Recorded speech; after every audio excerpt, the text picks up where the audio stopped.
Ce samedi 21 octobre 2023 à 10h00 s'est tenu dans les locaux de la sous-région baie de Toba, précisément sur la paroisse Cité de Jéhovah, paroisse du président de cette sous-région, le vénérable suprême évangéliste Athanase Ubad Adetonon, le culte dédié à la célébration de 7 ans d'anniversaire et d'exercice de leur mission, celle de veiller à la quiétude des fidèles chrétiens célestes, d'assurer la sécurité et la sérénité de tous ces fidèles de leur sous-région de Toba Bay. Ce culte qui vient porter avec sincérité et gratitude l'action de grâce et de remerciement des éléments de la sécurité de la sous-région baie de Toba devant le trône de Dieu pour avoir passé sous son égide 7 ans d'exercice sans déconvenu est en effet une parabole à Dieu qui comprend déjà le désir de leur cœur et saura les assister davantage devant ces défis majeurs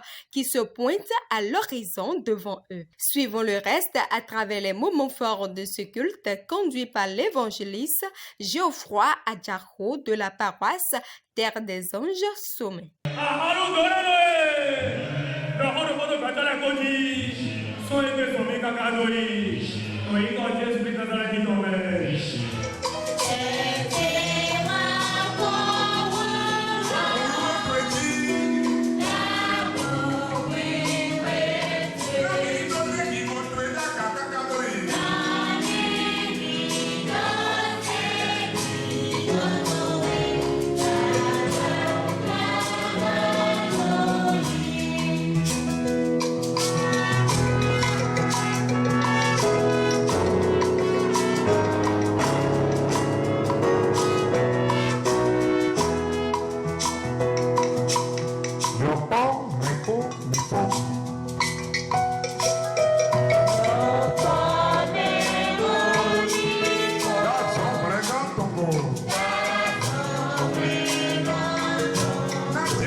Et qui est son frère est encore dans les ténèbres. Celui qui aime son frère demeure dans la lumière et aucune occasion de chute n'est en lui. Mais celui qui est son frère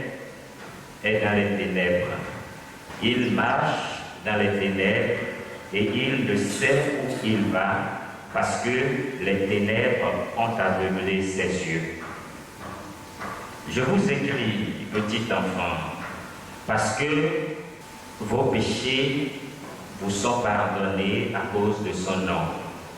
Je vous écris, Père, parce que vous avez connu celui qui est dès le commencement. Je vous écris, jeunes gens, parce que vous avez vaincu le malin. Je vous ai écrit, petit enfant, parce que vous avez connu le Père. Je vous ai écrit, Père, parce que vous avez connu celui qui est dès le commencement. Je vous ai écrit, jeunes gens, parce que vous êtes forts et que la parole de Dieu demeure en vous et que vous avez connu le malin. N'aimez point le monde, ni les choses qui sont dans le monde. Si quelqu'un aime le monde, l'amour du Père n'est point en lui. Car tout ce qui est dans le monde, la convoitise de la chair, la convoitise des yeux et l'orgueil de la vie, ne vient point du Père, mais vient du monde. Et le monde passe, et sa convoitise aussi. Mais celui qui fait la volonté de Dieu demeure éternellement. Petits enfants, c'est la dernière heure, et comme vous avez appris qu'un antéchrist vient, il y a maintenant plusieurs antéchrists. Par là, nous connaissons que c'est la dernière heure. Ils sont sortis du milieu de nous, mais ils n'étaient pas des apôtres, car s'ils eussent été des nôtres, ils seraient demeurés avec nous, mais cela est arrivé afin qu'il fût manifeste que tous ne sont pas des nôtres. Pour vous, vous avez reçu l'onction de la part de celui qui est saint, et vous avez tous de la connaissance. Ainsi prend fin la lecture, magnifiant l'Éternel. Dans l'humilité, l'amour et la crainte de Dieu, ces agents de la sécurité des enfants de Dieu se doivent d'être en contact absolu et permanent avec la parole de Dieu, celle-là qui inspire, soutient et ne fait jamais échouer. Cette parole de Dieu, comme à l'accoutumée, était encore à ce rendez-vous. Et c'est le vénérable suprême évangéliste Clément Nyongwe, le président des sécurités de la région de l'Atlantique, qui s'est chargé lui-même de la dispenser. Suivons un extrait de la substance de son prêche.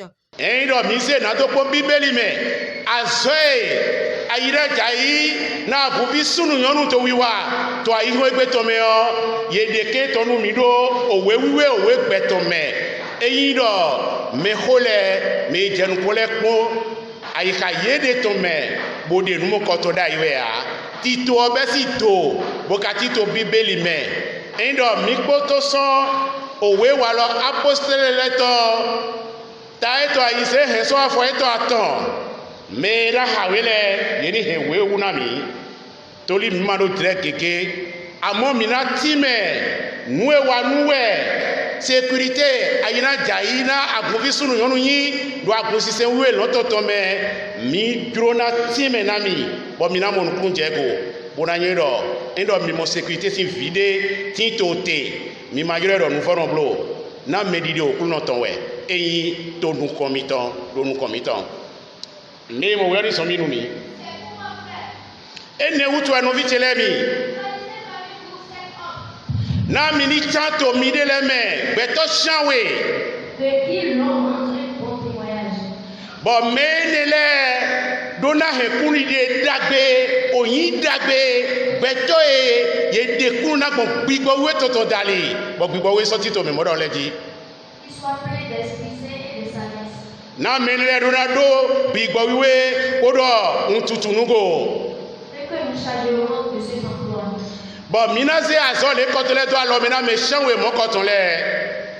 Et nous continuerons à nous appliquer à la prière et au ministère de la parole. bon midele mina gona ode oro won dagbe okuno to po to godona me hele na so etoni to yinuko Cette proposition plut à toute l'assemblée.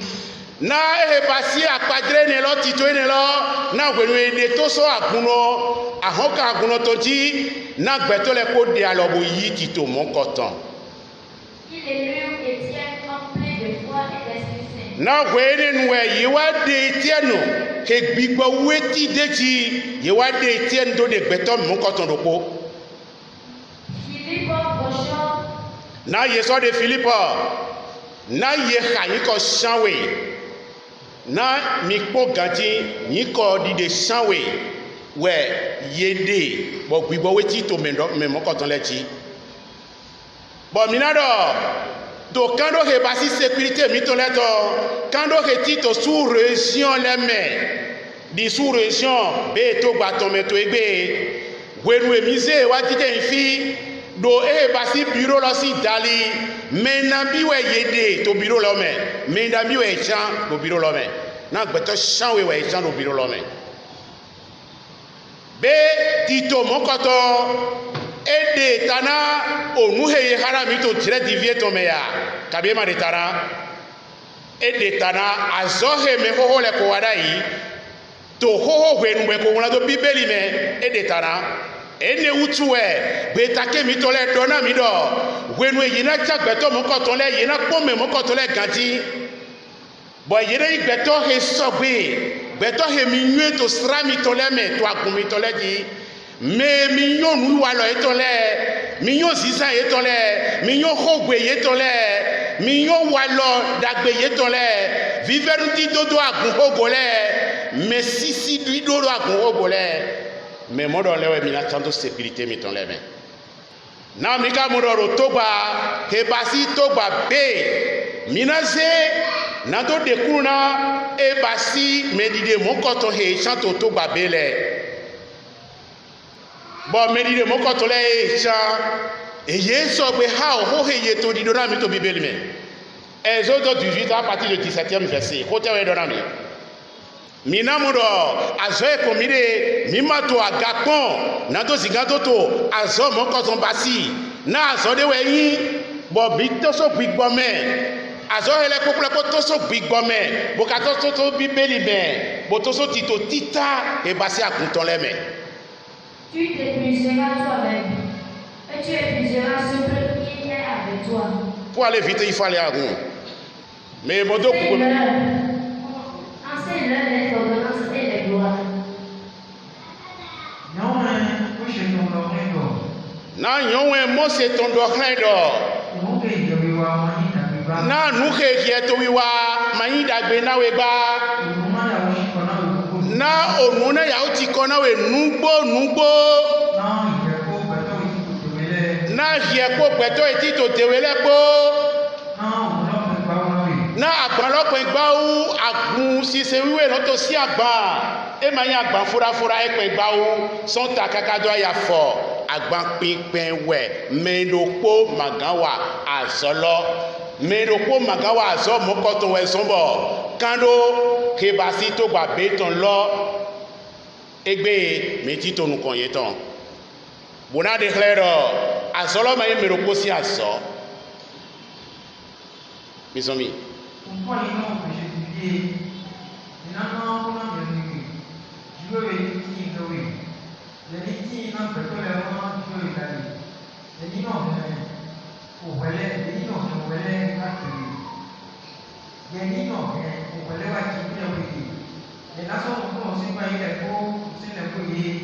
Na ye dɔ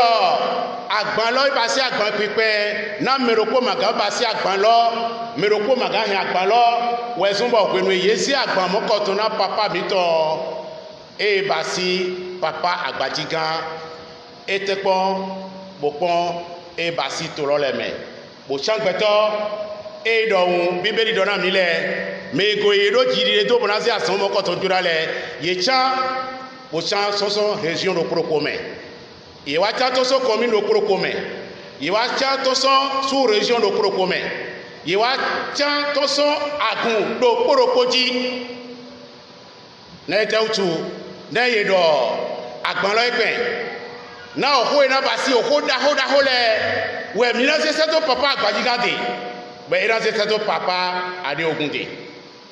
amoho na basi ho kwebi le na mi o heti to akumi to jile mi na do ehele gba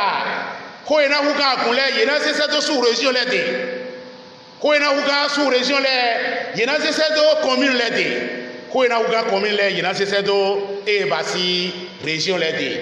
ho huga région le ye na sese to e basi national et puis papa ade ogunde. Alléluia. Ene lo we bibeli tede jina mi mero we ha ni tede we oti ganji bo ha we to na mi humo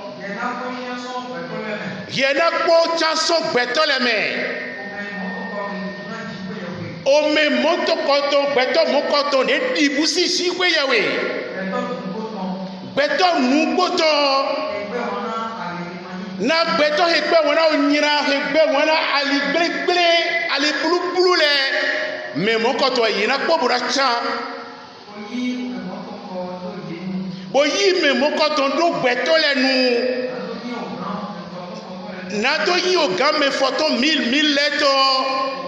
ene we ye do po papa agbadike ba si gbeto tegbeju ro po bo ye po e bo kun ro gbeto tegbeju e yin nu gbo bo ye so e do e ba si gbe oblebu no. Oui. Na ye gbo yi no da we na gbe tole to we poponu ina so yin do na we ho da ho le we ina se so ipapa ade ogunde sigba we ho pe vi le na meti to sous région le aguleti kaka je commune le kaka je e basi région le we ho basi we ho pe vi le yire sule na no da we ho ile na gbeto le na mo we na do inu po awuna mi de su he mi ro garo nu komito le mo we mi na basi do be na to sigado inu po awuna mi na wele nuwe jikwe yo na he tuklagba he basi gbeto o bobu agunvile si tuklagba o hogba yeto ma so pe gba agunvile to ma yin se kuro ma wa dodo agunvile to po na jiwe na to sigado he agba mokoto ha mi eyi do ye na wa nu he bode yin de gbinawe de jiwe de gbinawe do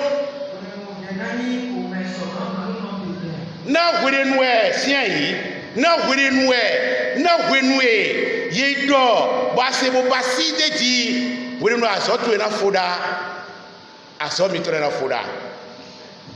aso na foda we sombo wele ye wasu région le me e do mi le gbeto chanwe bo bibeli so da le jina mi gbe do ye so na se mi do mi le gbeto chanwe ni basi biri oro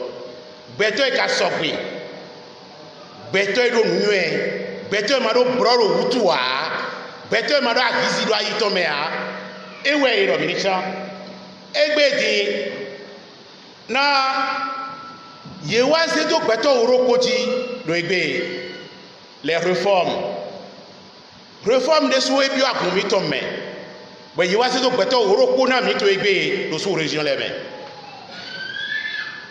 do commune le me ye se do beto afoton do région le me yesu to peto afoton ko awe tori agban ope endo mi ma ka pele lo do a generation mi ma pele lo do a mi su consider me be yesia ene we so ba guvi sunu yonu na gweru mi mo meyi sécurité civile de bulo nu komito mi do na siso burando budi sitalia yi bo ho sécurité civile to di do nu mi yo mi do rase burasi soliteji toli yewe patena ayira jaina kunvi sunu po yonu po do e basi akuntu eji we kaka do je su resio to eme bo mi do ro sisi na ye bo me kara chale rani beto titengbe beto mando browu beto ma ya joto beto ma ya galeto beto ma yin menu fito beto ma yin ohodoto beto ma yin nurizito beto ma yin okendo metoro aye haere tome toli mais une sécurité mangando keme et da do keme be se do mission be wa une mission qui tortu et toelo na na basilo ene we sombo mais une sécurité si vie si gan de pepe mangando ke toro aiku wati alléluia ene lowe owe he harami to afonwe owe he harami so o jan titan o taito awe he so afo eto shawe tolodo e do hosusu na mi to fire meme sunu shemi na ho he mi to dido to fito egbe ele ma yi ho yoyo e ma yi se yoyo bo mi he wa agunwe me na o se he ko tito wewe gwenu we o se he ko ti gba agunlopo we o se he ko tito bibeli me we ewe subo mi na mi ko je wu awe to wewe me e so ko je wu susususu bo mi ugbeto he ba se aguwe vile mi dura arranger mi de bora se tonu parce o gan o bo je lo wa bo mi dura se tonu na agun kodo o ho he agun to di dole mi dura se bora si solide di bora yi se ma o papa o so fato na do mo gbega mi so mi na o se ho he mi ko ti to so wewe gwenu o se hele je mi to adagrona bo to gbe na o se ho e ko ti to agun me si wewe gwele ro pojo mi to o gbe na bo to adagrona be to nu ko ito sese mi to e ma so ise yo de pepe bo mi to si se wa egbedi mi ma ndoro fire pepe ro e papa yan we e he se yeyo wa kabi papa mi to da ho ade ogun e he se yeyo wa kabi papa mi to agbajiga e he se yeyo wa eye o se ho he ko ti to agun we mi le e je we ye se o gan mi to le se boru adagburo na we be to nu ko yi na agun vile ni to sika to do si bodo budi si ko tala yi ko na agun lo ni to sika to do nu ko yi mi so mi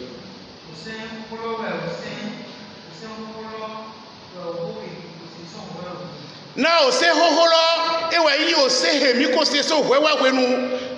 o se he mi ko se so wewe gwele e diowe a e do mi se galata to be so afo eto ko ehwe awe be o se hele diowe a se hele dio so a igbaji gberewe a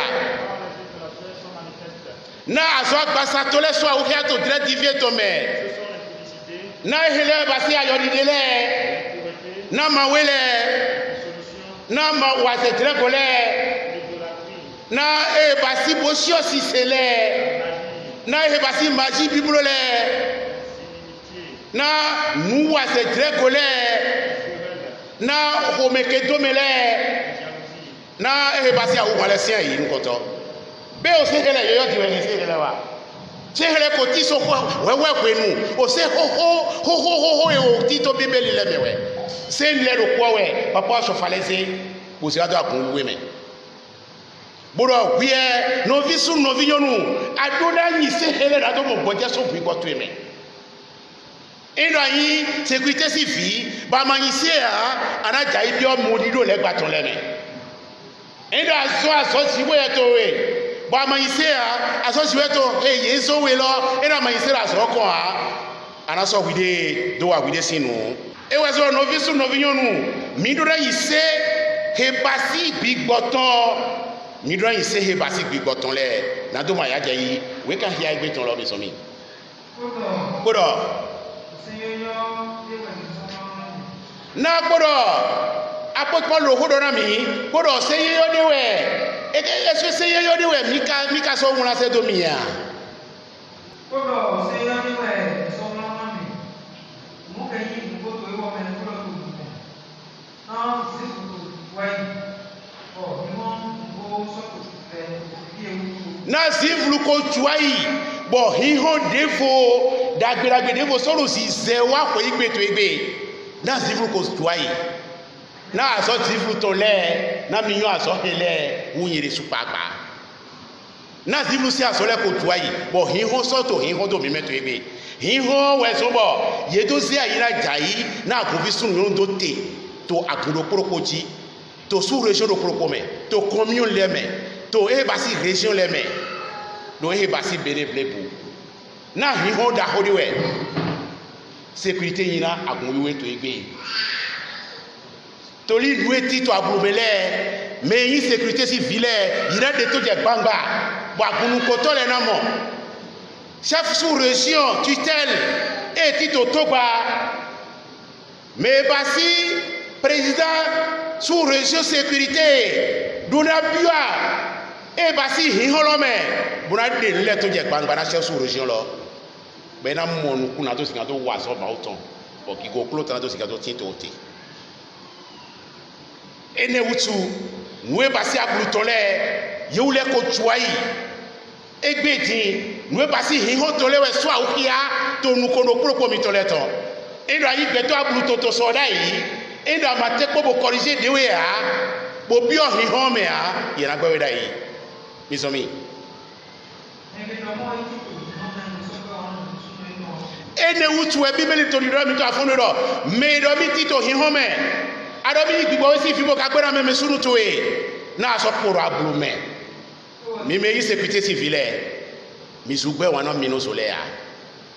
mi ka sugbe wa no agunfi sunu po nyonu ko de ya hai me atinde yo asugbe wa no agun ko to to ya aka sugbe wa no agun mama to ya aka sugbe wa no mene buru agun tete ya tori ayira jaye no agunfi sunu nyonu si aso wiwa o eyin wa gbera si aso a ho gbenu me koro medede to ali mautoji si asowe wayi we kana we kono de kon poro ni le adonasa boransa ti tengbeton gwenu e awaro wan gbenu me moro kento mewe o aso ti ro hiho me a aso igbeto e ye chan bo e mo hihoro tito e di etiele di philippe le bo ye chan ro gberegbele o aso ro gbeto mo koto yin a won ayin gbeto abluton aso yin gbeto hin won to gande bude sowe o adrai kento wa so gato eton a adrai ho me hu ko me dagbe bono wa so ha agunfi sunu ko yonu ko n'importe comment la personne je dis bien n'importe comment la personne la caprice de la personne adonate ko ka ba maîtriser ton ouais mais insécurité adonate ko ka ba maîtriser mais on bona des aliji alléluia l'étude du jour toujours na meyi wana meme sunu eto enoteto hihome na so sibo ya to miro yin wana mino sole na to noteto hihome no visu no vionu to afonwe amomi mowe ayin wanu mi ya yin wanu we ya bo mi karo miro ma o senwe miro ma o senwe bo kayin wanu mino sole ya bo karo mi wanu ma wo amo ma o gberewe ya ma wo do ti mere apajire mi to igbetorote endo gbeto ya apajire ma o to ani wo ya ka gbe wanu gbeto kala mi wanu ma wo gbeto alo pe mi yin lo te lere aro mi lo ma o sewe ma wo mi wana bo ka gbenu no vi sunu to yi won gbenu me o te ka ya le te ka de me inu ko to we o me siba e o he gbe wana me sunu eto na me gbe wana meme sunu eto etito siflume noviche edo atido wan gbera to egbe nu meme sunu to e meme yonu to e o boturo de mi tino abulu gogon me mi so tiro we sisa kuno gbe no to me ha tundo timere agbo de awu papa so fatonda yo ele yonu wewu enyonu ewu ro mi su poboro de wodo e mi ka su poboro asodagbe ma o to de buwa we ha anya yira jai no agunfi sunu yonu di afoda gbebo wadagbe nundagbe ni to sinu tueme wadagbe ni to salo tuenu si agunganda hoda hole chef sous région tutelo si nous ezon we oblo agunfi sunu yonu fi eye gbogandele o tekpon boyure o ne enu kulo me dagbe eje ha de gbetole si abulu gongon me bogo e wa do wisisanu aso yin mi ton lere na ma o si ho to ho do mi do mi wona we na otole do ete na otole ko tun e ko ti si ho we hwenu togbo mi to le Abraham le Isaac le Jacob le ye o tun we ti to si ho we hwenu e tun ma o ho le si ho we hwenu papa o sofa eko tuma ho le si wewe nu agba osi ade ogun etc. Bon, mais oui, bon, ma tout, ma oh, oui, tom, là, bon, ma tout, ma oh, si, ouais, noir. Oui. Nami de kwele. Nami ko pa kwa me na kaloto, na ogberu atito de kwebe otito chojajame. Adurade walo dagbe kle, bura gba kwa me na katon, bura toso civil ko gome. Mi sécurité civile, mi ole yi de kwele ro ebeti, bo yi chojajale. Na mi dura gba kwa me na kaleton. Bura di petole toso civil ko gome. Bo mi le so le na toso abulu ko gome ma je hinwonu. Aso eno ko e iro mi do. Oui. Mi yokole. Na mi nyo Jésus Christ okuno mi to boyo papa sofa.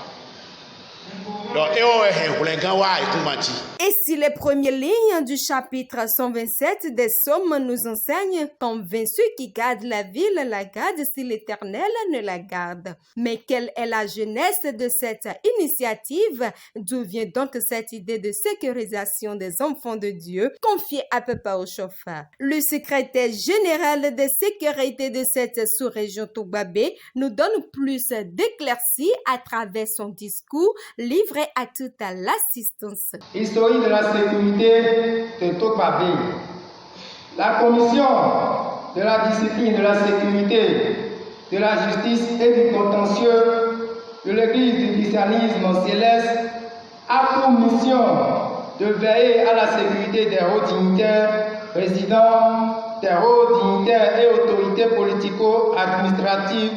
en visite lors des manifestations spirituelles, des fidèles et aussi des biens et propriétés des paroisses membres. Les activités de sécurité ont démarré dans la sous-région de Togbabé en 2016 par le recensement des agents de sécurité bénévoles sur les paroisses de la dite sous-région. À l'issue de la nomination du Vénéral suprême évangéliste Clément Niawé comme président de la sécurité de la région Atlantique le 7 juillet 2017 et du Vénéral suprême évangéliste Hubert Adétona en tant que président du bureau permanent de la sous-région Togbabé le 30 juillet 2017 par le révérend pasteur Bennett Akane Adeokun, le supérieur seigneur évangéliste Sosa Tchayon Samson fut aussi nommé président de la sécurité de la sous-région Togbabé en juillet 2017. Par la hiérarchie, à cause de son dynamisme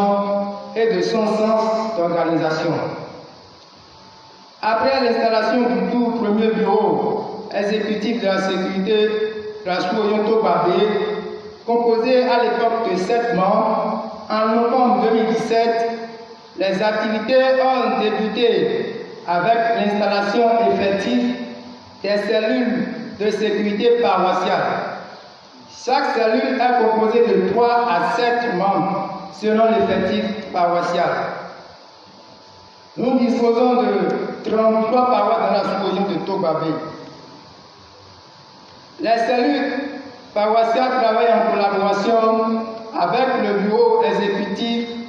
et veillent à l'exécution des missions assignées par la hiérarchie et à l'instauration de la paix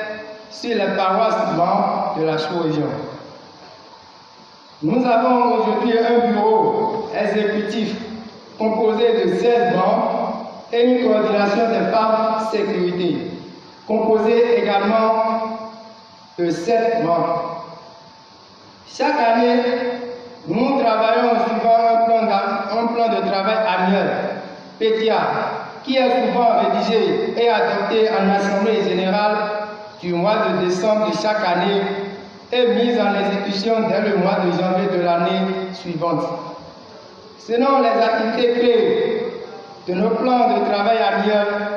nous organisons périodiquement des tournées de sensibilisation à l'endroit de nos membres sur leurs paroisses respectives. Nous organisons aussi des formations techno-militaro ainsi que des formations sur les techniques de gestion de conflits et autres mésententes entre fidèles ou entre fidèles responsables. Nous organisons aussi des séminaires de renforcement des capacités spirituelles à travers les pratiques de l'ECC. En dehors de notre soutien moral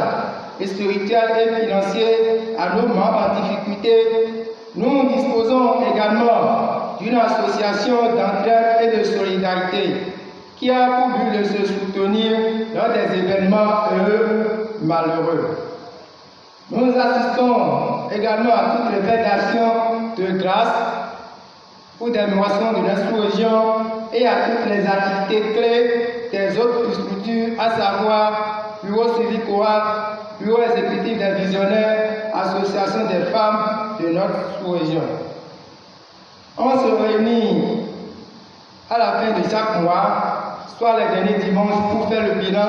des activités menées dans le mois, afin de relever nos forces et faiblesses et de prendre les dispositions nécessaires. Je vous remercie.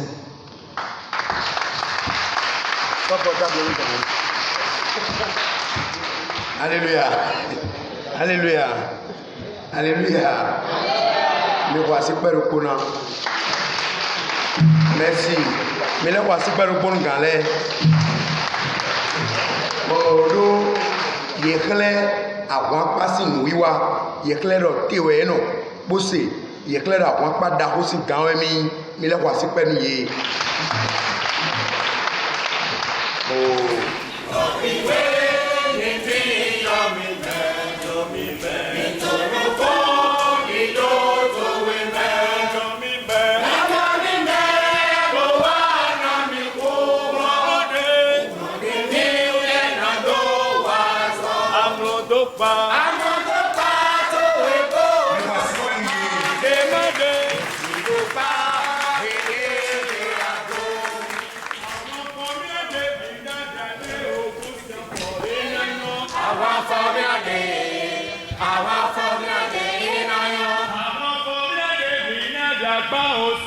For in a yo,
Les trois cris.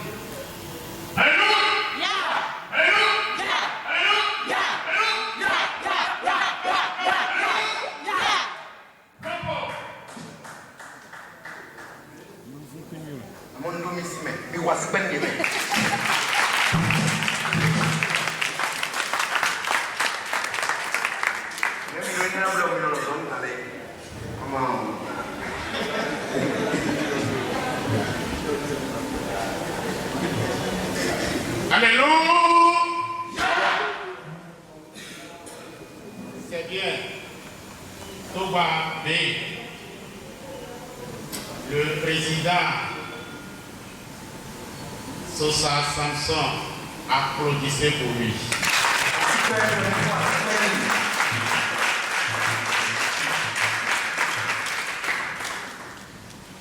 Bito Benu, Pevina le propos, Aïda Gaïnou a consisté l'autosie au filet.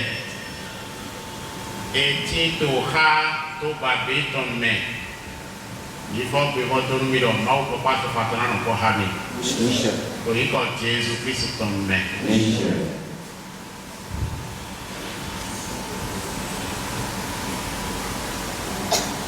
Repos. Alléluia. Tournez. Raison nous pouvons mettre nous comprendre dans les tsunamis. En avant. Marche. 1, 2, 2. Avant même sinon. 2. Cada un na waide, ni waide ya. Àwọn fọmílẹ̀ tẹ̀bí náà jáde òkun sí ọ̀pọ̀rẹ́ náà yọ. Àwọn fọmílẹ̀ tẹ̀bí náà jáde òkun sí ọ̀pọ̀rẹ́ náà yọ. Àwọn fọmílẹ̀ tẹ̀bí náà jáde òkun sí ọ̀pọ̀rẹ́ náà yọ. Àwọn fọmílẹ̀ tẹ̀bí náà jáde òkun sí ọ̀pọ̀rẹ́ náà yọ. Àwọn fọmílẹ̀ tẹ̀bí náà jáde òkun sí ọ̀pọ̀rẹ́ náà yọ. Nínú àsìkò tó ní rẹ̀.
Un événement, le premier d'ailleurs, organisé de ce corps de Christ, s'est achevé avec des actions de grâce et allègue avec l'autel de Dieu, symbole de joie et d'une grande connaissance à Dieu, et tout ceci sous les animations de 3 chorales invités pour la circonstance. Suivons ici, au micro de votre télévision en ligne, à mon Voice, quelques impressions recueillies pour vous. Miwa aikungba togba tonje gbe no sécurité gbeta edukwelo agun togba tonji bo miwa bo mi me sécurité le biwa aija ise kote we mi de bonu me na jajo me na blonde na sin kote we mi de bo mi no cho me mo ko to le mi no cho agun blebu e bonu aiha ni sigan jailo agun menu mi nu iwa de mi mo eja cho boyan pon bon sécurité le minazia lo nu ye do ma o papa chopaton ni hianso sécurité ton haye bonu jijo oni tinpo lopolopo mi ton popo gan mi ton lepo azan enyon bo bibi bon Jésus lo won me de wa le o na do nu ye pondo ye ni hen sécurité si anso bo wuli bona bonu ma o papa chopaton ni sigan donu ye ni sigan no po haye lo asogun me ma wale ale suo mi to gbenu ye trala ye me de ma no sen de mi do tele a mi feye do eni te pombo se tonu tonu sisi o eyon vo sisa aka se tonu lo agunme o ana mo fe nu aguntan egbe o novi mi ton Sosa Samson Beyi secrétaire nous région sécurité Atlantique boyin président nous sous région Togba B sécurité ton ewerokwe pe kwe nous tenwe godwe nous wa de mi wa fi egbe bo amo eje hun gbe bo je gangbe mi mo do eye we meti tan de du puedo me sécurité président le me do Atlantique me on nous mi amoro fie gbe o e vivi nu do poropo miton de membre sécurité Atlantique ton do région mele o e vivi nu mitan e o me ma wa fie gbe le anu egbo ewu nu bo ewu ta bo mi na le do gbe nu me ta fo e ku ma ji fie gbe le ro do na ma u ton e na kon do poropo iton le ji bo me le bi na iku iton le gbe ji jo ho kwa ya je ko bo azan di o mi de suno le o mi na le ablo nu le coton de région Atlantique. C'est la reconnaissance de l'action de grâce et de la sécurité Togbabé. Vous savez, dans la vie de l'homme, lorsque vous restez en vie pendant un an, il faut rendre grâce à Dieu. Donc, comme ils l'ont dit, Togbabé fait 7 ans. Donc, nous rendons grâce à Dieu. C'était une bonne fête. C'était une meilleure action de grâce. Je dirais aux chrétiens célestes qui sont venus ici participer à cette fête de toujours rendre grâce à Dieu. Parce que lorsque vous restez en vie, vous faites l'œuvre de Dieu pendant un an, il faut toujours rendre grâce à Dieu, à toutes les sous-régions. Ici présents, toutes les sous-régions qui sont dans l'Atlantique, de faire comme Togbabé, de rendre grâce à Dieu, et que l'Éternel exauce nos prières. Longue vie à la sécurité nationale, longue vie à la sécurité régionale et longue vie à toutes les sous-régions ici présentes. Merci. Sous-région Tchémé en sécurité Tchélé. Il va y avoir un pour nous tenir tant loin, l'ouébé, et ouais zombo. Il va appeler le piébé. Là il y a un kanji bodo yaibo dacho, tito et djijan, et il y a des bois. De mina honu yedo tito ni le jijan yi wo mo ofo de bo me o e na luo ni glada wo kan le blo igbe o gbeto gege we go so nu so o gbeto gege je we go alona nunu me wale o mina to gbe nu ye me maka wale wo nu jame we jan ye o mina do nu jame le jan ye o akuru ni be nu jame si gbeza iton me Bọ̀gbẹ́tọ́ lè wálẹ̀ ọ mìíràn tó gbénu yìí kala lọ ìníkúdó yẹ yìí bókúdó afọ bókúdó kwẹ́ bókúdó kàmẹ́ tó gugu wàkúrú náà gbẹ̀rù tọ́ ẹ̀nà do àjọ kábọ̀ ẹ̀mọ̀rọ̀gàn lè tọ́ máa lu à ẹ̀nà dájọ́ ká bó mọ̀ lu àhọ́ àhọ́ ẹ̀nà sú àhọ́ tọ́nu yìí nù lè mìíràn lọ́rùn sécurité mi tán lẹ́ ọ ẹ̀wọ̀ ẹ̀yin dọ̀ jìrì mẹ́rin kí tító ọ. Bon, nous sommes naïs, nous sommes naïs, nous sommes naïs, nous sommes naïs, bodo FIFA. Bon, les délais aïdjaï nous mais si on sort à toi et ni, puis des boulets tagbali, bon, et des wow, mais n'a donne nous et ni bon FIFA ni non présent et tombe bon, non sort FIFA ni bon do wa so pour filer bilan, bon qui go ni des mais on a so bodo nous mais n'a donne à pour filer donc. Gbẹtọ de yi gbebodo emi na wa kuru no sianso boy do menele o gbẹtọ de yin de we yin boy na chomi bona pon no wi wa le me o bona pon bona cho no wa edo fie wa ni o abi amisa dimanche ton ya abi amisa de boy do sécurité le ni wa o mi na do nu ye do ni do sisi nu ye bonu e kado e o mi ma blo le wo eni tuno enyu awo ezo boy do ni ma blo mo bena do to nu tite bo tito ona tito dagbe fie lo de mi wa gbe o mi me tito aijai mele donc aijai si me to Togba sous région B yo lewe Tope na etun dagbe bi akunu wa na ebo po eto pegbo eto asolo wa ba ko bare ma je ko eton gbero de mi do pe tenwe bayi e je do mi Tope no akunu mi ton don de do mo e iro mi we mi do wa igbaloji wa nu popo epo o pasu no akunu ko dokuni n dagbe de fon do wa nu mi a nu wa jacho desu jacho desu bleze itome reyan ina ja eton ezesu desu bo mi mo meko mi to le ebi o cheche mi to no popo mi po to mi do ndo akuru no de wa so mo ko to mi do egbe mi to kunu ye do ese iro pe ba se aina jai Togba sous région B to ye se iro be ka le si o e donu de na wa le do pe to le gbe be ka jodo bo wa donc mi bejoue to bo ndo do we do akuno mi to de plan wa do chicho ho me o na le plan so do chicho ho me o kwere vo me o mi ale pe plan so bo gamo do yan akuno to me poto ma aussi ki gopo nyewen président sécurité sous région Togbabe. Donc et somi so djidjen yan sin po dio et do septembre bon comme des man comme poto chicho ko bon no ai jaisian so wa do sécurité sous région Togbabe même nous ya debu ma jodo ko ti ji ani akoba de ma ba mi ndona tokpetoni mawo ewe nyiro sécurité e koro Atlantique le bi e koro pemeon bi bolo ye ni wa bo ano poka bo mi ni tokpe ni mawo donc azode wa mi de bo gbetole wa ple do fi azode wa ni bo so gbetole wa ple do fi azo ne de monu yo agbon vraiment et donc signer des sous parce que de nous lengbon ne agbetole ton petit boa sin bisi ami on gudo nu kon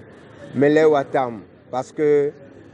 bon me ko metele non to fon gbede do yo po bi de yan lo kolo wonu dunu ha me koko donc podo azode wa ni opo me koko tele ye zemi do agabo gwalo nu me gban lo pale bi do région Atlantique comme do etewu nyewele secrétaire général sécurité région Atlantique. Donc ene utu pevile région Atlantique comme sécurité le bureau bo agalono e xume hunde bo vivi nu mitambo bo jacho mo kanté dako le bi mon président sécurité nationale papa Miton Véra suprême évangéliste Agbadigan mon président sécurité région Atlantique papa Miton Véra suprême Nyawe Clément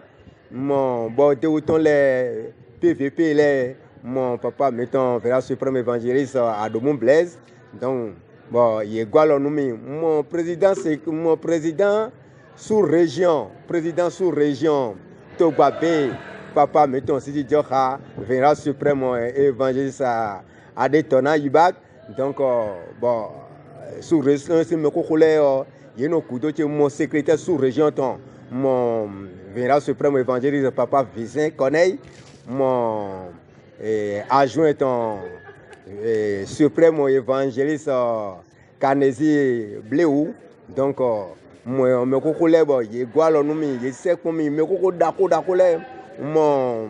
Véra suprême évangéliste président PVP sécurité communale Karavi donc Eyemi Théophile donc moi me koko le boy wa gwalo nu mi me koko dako do région Atlantique me bi wa ko yo ntokpetoni e pataki bon no ne le bi ka jogbon pada ko me sin a cheme papa Miton pasteur Miton révérend Miton papa Miton Adeogun bon ntogbe ni trala bodo ma ona se kan se boke ntogbe ni comité direction national ndogbe no sécurité sin kanda ko le bi do ma jo atona galo ni mebi gbe won de yin ndo mo na yin se do sécurité le yo no le mbio yi do ye ni ndo gbigbo wiweton mesisi gbigbo wiweton mesisi ton ye ni ndo gbigbo wiweton gbigbo mesisi ton pataki gbigbo mesisi ton ewe no ti mentaga do agun lo men mbio yi do ye ni ndo gbigbo wiweton mesisi ton bonu azoma o ton ninu ayimenu ye no azo de zomion mimi aija ise azo atole azo de zomion ewe no mi no konfifa no ajo file bo mi no e mo bo agunvile no zigidi duwe no kufon surtout manifestation fête lesin gwenu eno azun zigidi ba poto kwino libla digbe bo problème no ti on mi je plan mi ndo e o ma on so bi o commerçant ma on so bi apoto kwia mi jeme mi fa bo mi no calmer e gbon alopale bi mo no do zigidi le ti o fifa no ti gbe won de mi le bodo mo na yin se do agunvile we ndo nino sécurité de agun to igbe sangbe agunvile otu ezon bo sécurité de donc mi no bio nino je gbigbo de butre wa bonu sécurité si on file je flen bodo e o mi je mi akun ino kekele mo no do to mi do ite to fifa je ba ni ye o mi de pipa kpodo aijayi opo ni eleso iwa mesa kun aye to ni jayi ye ni vo bodo sema odo nu popo dodo pome esi azowa ka ewe mi kun nu no mi aido kuri do ni evra pokun inondo to mi muno sekpon mi muno se ko mi to le muno zizon le gbonji bo ni pipa nsi kan tindo agon mero we kezo ne lebiji ma wo chopaton écran donu mi meko na doni e ke me ko lebi. Il est maintenant clair et important de savoir que l'Éternel même est présent à tous les grands moments et grands rendez-vous de rassemblement organisés au sein de l'Église du christianisme céleste à travers l'organisation de sécurisation de la commission de sécurité installée au sein de cette congrégation. Et que dorénavant les fidèles indélicats qui tentent de tenir tête aux orientations et directives de ceux-ci se doivent désormais de se corriger pour ne pas mériter la colère de Dieu. A également ceux-ci qui ont reçu ce mandat du Saint-Siège de veiller sur la quiétude des fidèles. Sachez juste que vous n'êtes que des instruments de Dieu et que cette mission se devra de se passer dans l'humilité, dans l'amour et dans la crainte de Dieu. Que l'Éternel bénisse son peuple. Amen. Shalom.